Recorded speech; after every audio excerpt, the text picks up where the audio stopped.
ರಾಜ್ಯ ರಾಜಕಾರಣದಲ್ಲಿ ಮತ್ತೆ ಪರ್ಸೆಂಟೇಜ್ನ ವಿಚಾರ ಸುದ್ದಿಯಲ್ಲಿದೆ.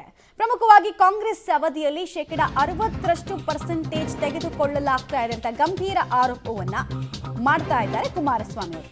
ಇದನ್ನ ಕಾಂಗ್ರೆಸ್ ಪಕ್ಷದ ಕಾರ್ಯಕರ್ತರು ಒಪ್ಕೊಂಡಿದ್ದಾರೆ ಅನ್ನೋದನ್ನೆಲ್ಲ ಅವರು ಹೇಳ್ತಾ ಇದ್ದಾರೆ. ಮೈಸೂರಿನಲ್ಲಿ ಎಚ್ ಡಿ ಕುಮಾರಸ್ವಾಮಿ ಅವರು ಪರ್ಸೆಂಟೇಜ್ ವಿಚಾರದಲ್ಲಿ ಸಿಡಿಸಿರುವಂತಹ ಬಾಂಬ್ ಇದು. ವಿಧಾನಸೌಧದಲ್ಲಿ ಸಚಿವರೇ ಲಂಚವನ್ನು ಪಡಿತಾ ಇದ್ದಾರೆ. ಹಣ ಲೂಟಿ ಮಾಡೋದಕ್ಕೆ ಇತಿಮಿತಿ ಇಲ್ವಾ ಅಂತ ಅವರು ಕಾಂಗ್ರೆಸ್ ಸರ್ಕಾರದ ವಿರುದ್ಧ ವಾಗ್ದಾಳಿಯನ್ನು ನಡೆಸಿದ್ದಾರೆ.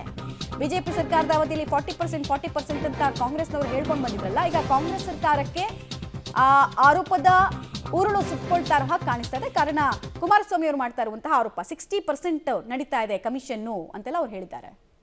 ಈಗ ಪ್ರತಿಯೊಂದರಲ್ಲೂ ಫಿಕ್ಸ್ ಆಗೋಗಿದೆಯಲ್ಲ.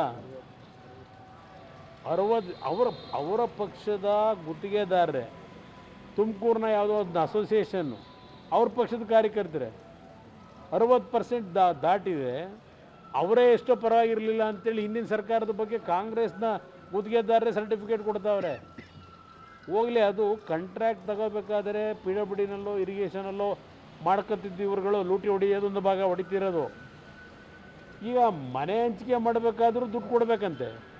ಹಿಂದೆ ಯಾವನೋ PDO ತಗೊಳ್ಳೋನು 1,20,000 ರೂಪಾಯಿಗೆ ಕಮಿಷನ್ ಅಲ್ಲಿ ಆ ಹಳ್ಳಿಲಿ ಆ PDO ಇವರನ್ನು ತಗೊಳ್ಳೋನು. ಈಗ ವಿಧಾನಸೌಧದಲ್ಲೇ ಶುರು ಆಗೋಯ್ತು. ಈಗ ಮಂತ್ರಿಗಳಿಗೆ ಕೊಟ್ಟು ಮನೆ ರಿಲೀಸ್ ಮಾಡಿಸ್ಕೋಬೇಕು. ಇನ್ನು ಹಲವಾರು ಇಲಾಖೆಯಲ್ಲಿ ದುಡ್ಡು ತರಬೇಕಾದ್ರೆ ಮೊದಲು ಪರ್ಸೆಂಟೇಜು ಮಂತ್ರಿ ಕೊಟ್ಟು ಆಮೇಲೆ ದುಡ್ಡು ರಿಲೀಸ್ ಆಗಬೇಕು.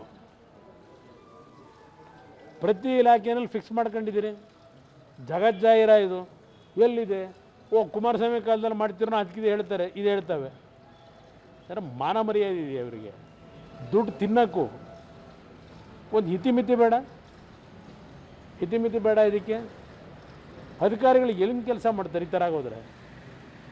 ಯಾತಕ್ಕೆ ಆತ್ಮಹತ್ಯೆಗಳು ನಡೀತವೆ? ರೈತರ ಆತ್ಮಹತ್ಯೆ ನೋಡ್ತಾ ಇದ್ದೋ. ಇವತ್ತು ಪ್ರತಿನಿತ್ಯ